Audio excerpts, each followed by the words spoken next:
everyone? Tera Roberts here with your DFS Bargains for Week 17. Before we get started, be sure to like this video and subscribe to our channel. Now, at quarterback, I will start us off with Davis Mills. Believe it or not, Davis Mills is QB8 over the past 3 weeks ever since he took over as the full-time starter.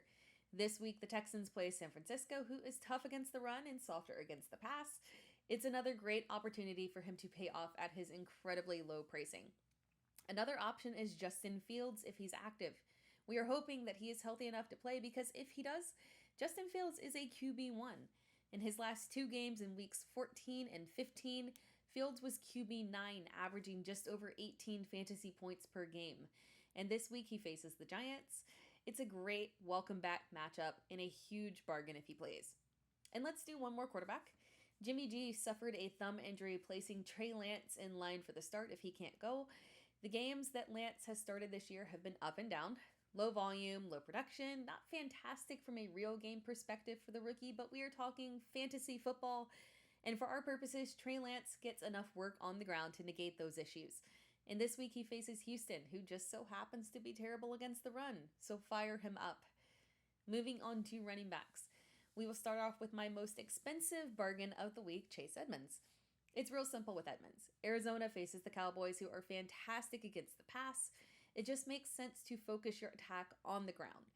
And Edmonds could lead the way if James Conner is still battling an injury. But even if Conner does play, I still feel confident in his pass-catching work out of the backfield.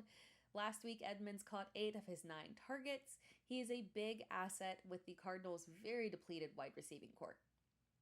Dare Ogunbowale doesn't really have a fantastic matchup this week, but he is the lead back in Jacksonville right now, the only back in Jacksonville right now. Pure volume is the key here. Last week, Ogunbowale had 17 carries for 57 yards and 1 touchdown. He also caught 2 of his 4 targets for 15 yards. He is a well-rounded back with pass-catching ability, so he won't get phased out should the game get out of hand, or, well, when the game does, in fact, get out of hand. Now, one more option is in the Giants' backfield. They have been disappointing. They have been incredibly disappointing, and their run game is a big part of that. But to be fair to both Saquon and Devontae Booker, their offensive line is abysmal, and they have no pass game, so it's easy to shut down the attack on the ground. But lost in the shuffle of all of this is the fact that Devontae Booker has looked really good in his limited action. For the past 4 weeks, he's averaged 6, 7, 9.25, 4.5 yards on the ground with solid pass catching work as well. Saquon is questionable, and if he can't go, Booker is a smash play against Chicago.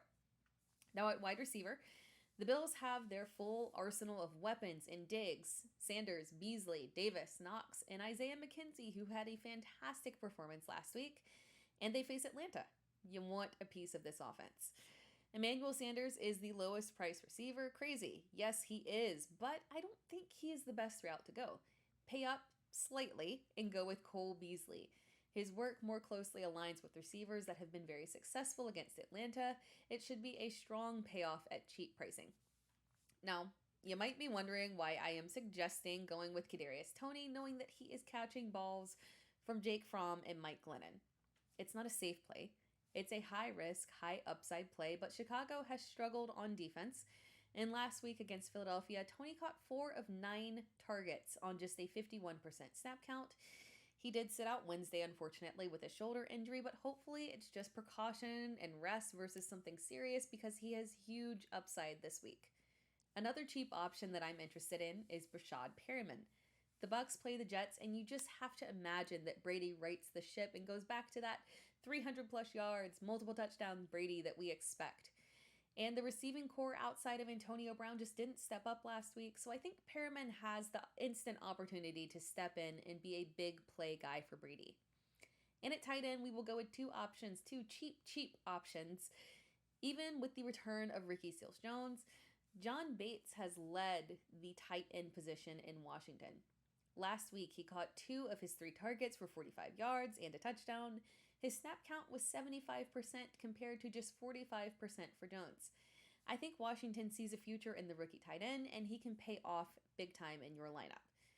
Alie-Cox is another cheap option. Jack Doyle is banged up, Mo Alie-Cox played 90% of snaps last week, and it wasn't highly productive. He had 2 receptions for 42 yards, but it was against Arizona, who is tough against tight ends.